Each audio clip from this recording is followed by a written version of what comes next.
Well my friends, আজও খুব রোগীর চাপ। ভিডিও অ্যাভয়েড করতে চাই, অসম্ভব রোগীর চাপ। দাঁড়িয়ে থাকলে পিছনের সিট ভর্তি হয়ে, পাশের ঘর ভর্তি হয়ে, যখন সামনে প্রচুর লোক দাঁড়িয়ে থাকে তখন আমি ভিডিও কথা ভাবতেই পারি না। তবু এই ভিডিওটি না দিলেই নয়। এই ভদ্রলোক, এনার বয়স 54 বছর, নদিয়া জেলা থেকে এসেছেন। ওনার কেসটা দিতেই হচ্ছে শিক্ষণীয়, ছেলেদের শেখানোর জন্যে আর্ট অফ প্রেসক্রাইবিং, কীভাবে একটা ওষুধ, সঠিক ওষুধ সিলেকশান করলাম। বয়স 54 বছর। ওনার বুকে একটা ব্যথা আছে, আর অর্শ আছে, ব্লিডিং। অর্শ কিনা বলতে পারবো না, আমরা বলতে পারি ব্লিডিং পার রেকটাম।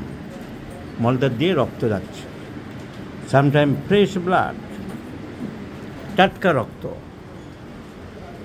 তাই রক্ত যাচ্ছে প্রায় বেশ কয়েক বছর, 5-7 বছর ধরে, 7 ইয়ার্স ডিউরেশন।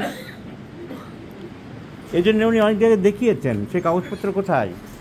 উনি দেখিয়েছেন, অ্যালোপ্যাথিক বিভিন্ন হসপিটালে গেছেন।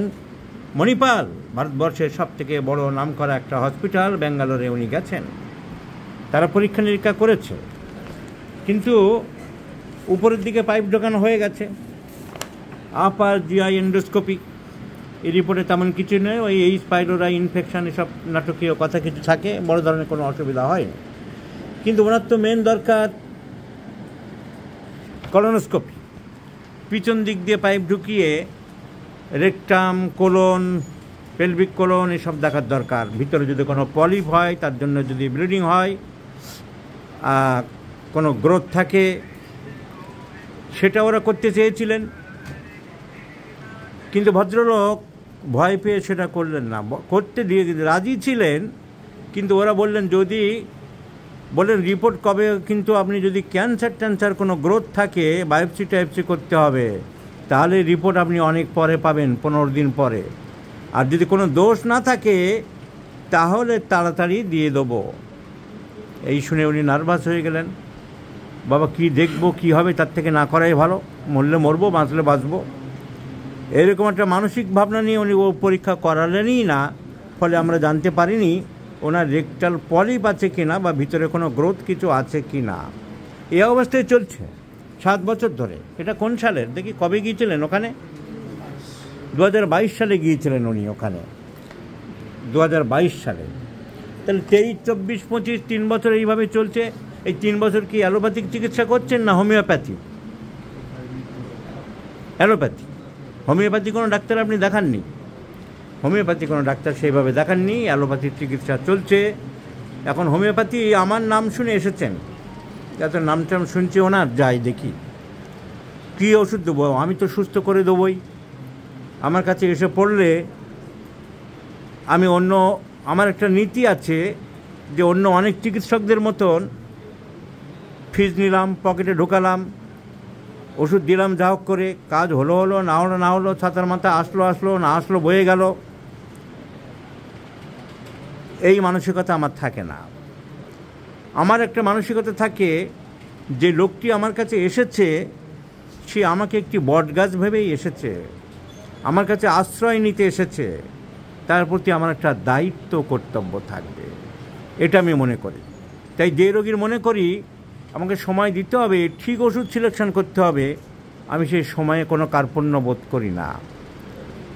আমি যেমন আজ সকালে শুধু চা বিস্কুট খেয়ে এসেছি, অনেক ভিড়ভাট্টা ছিল, আর কিছু কাগজপত্র ওই টাইপের জন্য রেডি করতে গিয়ে দেরি হলো। আমার এখন খুবই খিদে পেয়েছে, 1টার আগের থেকেই খিদে পেয়ে গেছে।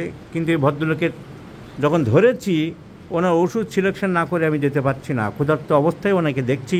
তার কারণ ওই যে বলছিলাম, আমি যাকে মনে করি যে এই লোকটা তো আমার কাছে আশা ভরসা নিয়ে এসছে, উনি তো হোমিওপ্যাথি করেন না, তাহলে অত দূর থেকে আমার কাছে এলেন কেন? এই ভরসা নিয়ে যে ওনার কাছে গেলে বোধহয় আমি সুস্থ হতে পারবো। তাহলে আমার একটা বিরাট দায়িত্ব, কর্তব্য বর্তায়। সেই কর্তব্যে আমি বিন্দুমাত্র ফাঁকি দিতে চাই না।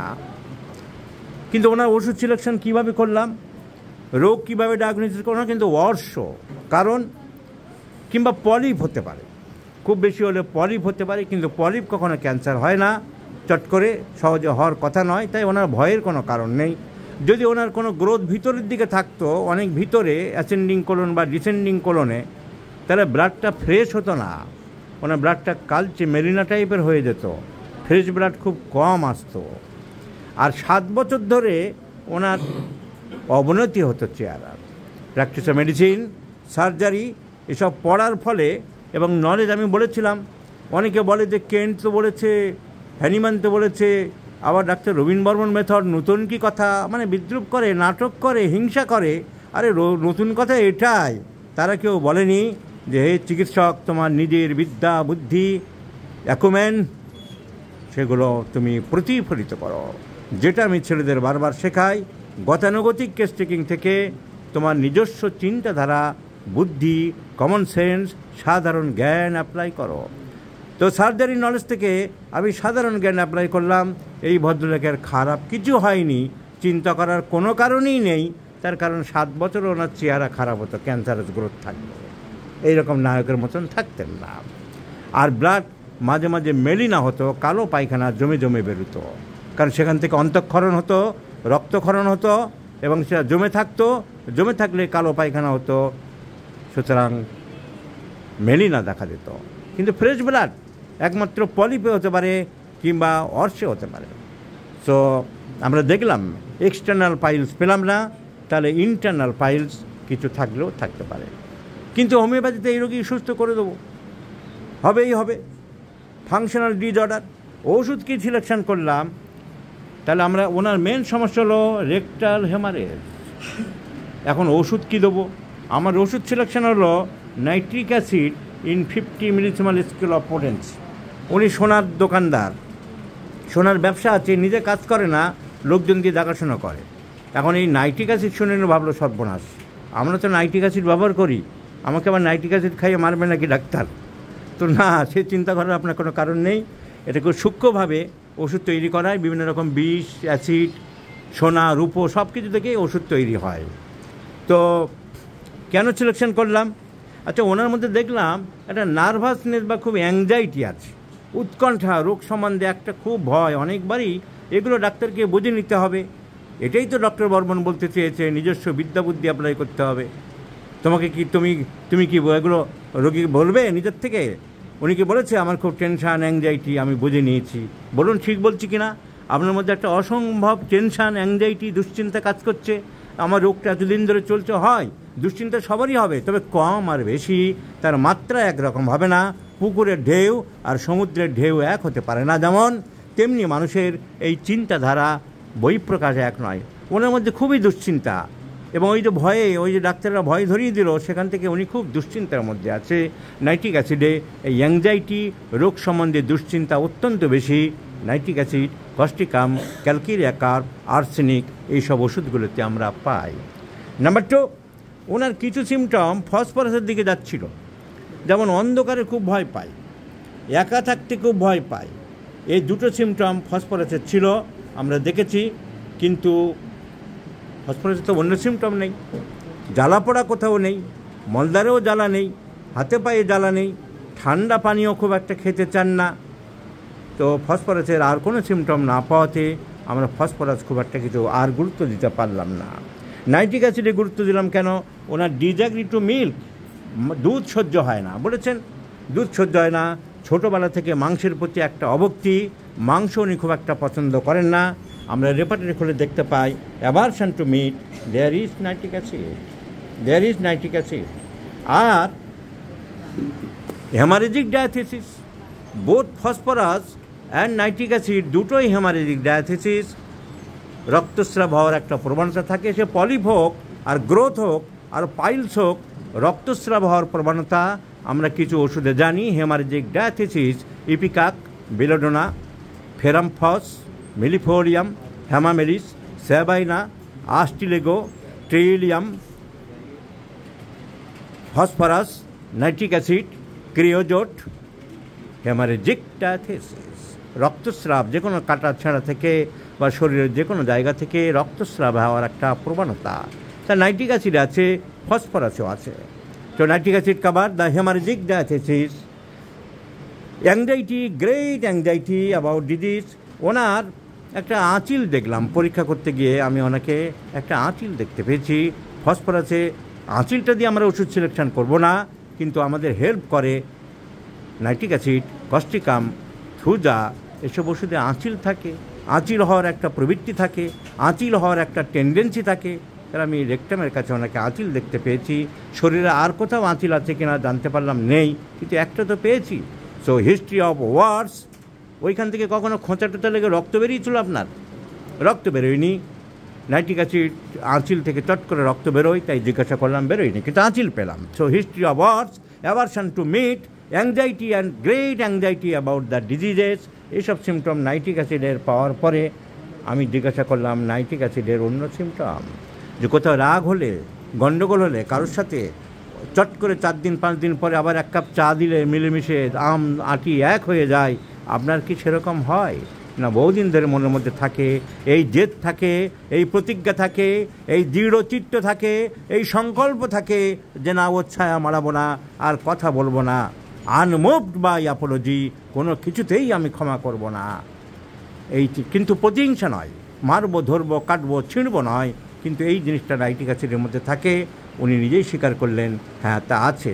একথা আপনি বলেছেন যে এই লোকটার সাথে আমি আর সংস্পর্শ রাখবো না, আমার সাথে খারাপ ব্যবহার করেছে, আমাকে অপমান করেছে, আমাকে ক্ষতি করেছে, ওর ছায়া আর মারাবো না, এই মনোভাব আপনার থাকে বলেছেন, এটা ঠিক। সো সহজে অ্যাপোলজি চাইলেও ক্ষমা করতে পারে না নাইট্রিক অ্যাসিড। তাহলে নাইট্রিক অ্যাসিডের আর কিছু পাই কিনা জিজ্ঞাসা করেছে, আমি জানলাম ইউরিন অফেন্সিভ কিনা। নাইট্রিক অ্যাসিডের একটা মেন সিমটম, এটা সাধারণত বেশিরভাগ ক্ষেত্রে বাড়ির লোকেরাই ধরতে পারে, যা রোগী সে নিজে অনেক সময় বুঝতে পারে না। তাই আমাদের জিজ্ঞাসা করার নিয়ম হলো যে আপনার ওয়াইফ কি বলে যে তুমি বাথরুমে গেলে একটু বেশি করে জল দিও বা ফ্লাশ মেরো, তোমার বাথরুমে বা ইউরিনে একটু গন্ধ আছে। বললো হ্যাঁ ওয়াইফ বলবে। ওয়াইফ বলে কেন? আমি নিজেও বুঝতে পারি। উনি নিজেই স্বীকার করলেন, I have a strong odour in my urine বলেছেন। So nitric acid is the choice of medicine, my friend.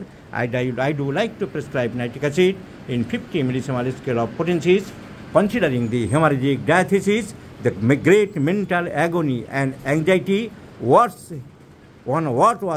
is found urine offensive and unmoved, headstrong, unmoved by apology, and of course aversion to meat and disagree to milk. The totality of this gentleman represents to me nitric acid. So let's see the result. যারা video সবসময় দেখছেন homeopathic চিকিৎসক বন্ধুরা, জেনে রাখুন single medicine, একটাই মাত্র medicine, পলিফার্মেসি নয়। ওই বাস্টারদের মতন, ওই ব্যানার্জি, মুখার্জি, চ্যাটার্জিদের মতন 10টা ওষুধ লক্ষণ নেই, রোগীর সিমটমের সাথে মিল নেই, আন্দাজে হোমিওপ্যাথিকে বাপের সম্পত্তি বানিয়ে বাদ্রামো করা, ইট্রামো করা, ছাবলামো করা, ছোট লোকগিরি করা হোমিওপ্যাথি নয়। হোমিওপ্যাথি এক সময় একটি মাত্র ওষুধ রোগীর কেস টেকিং করে গুছিয়ে সময় নিয়ে সিলেকশন করতে হবে। নিজেদের ইচ্ছা মতন গিনিপিগ রোগীদের বানিয়ে একটার পর ওষুধ 5টা 10টা মুড়ির মধ্যে যেমন নানান রকম কৌটো থেকে মশলা, আরে মশলা মুড়ির দল, জেনে রাখো, দেখে রাখো, শিখে রাখো, ডাক্তার রবিন বর্মন একটা ওষুধ দিয়ে দিনের পর দিন ক্রিটিক্যালকে সারিয়ে চলেছে। এতে যদি তোমাদের সামান্যতম লজ্জা হয়, ওহে ব্যানার্জি, মুখার্জি, চ্যাটার্জি, মশলা মুড়ির দল, লজ্জিত হও। দেখাবো এই রোগী সম্পূর্ণ সুস্থ হয়েছে। সে আত্মবিশ্বাস আমার আছে, সে বিশ্বাস আমার আছে, তার কারণ হোমিওপ্যাথির প্রতি বিশ্বাস আমার আছে। হোমিওপ্যাথি গণিতের মতন সত্য। আমিও বিশ্বাস করি হ্যানিম্যানের কথা, homeopathy is a divine art of healing gifted by the gracious God to the suffering humanity.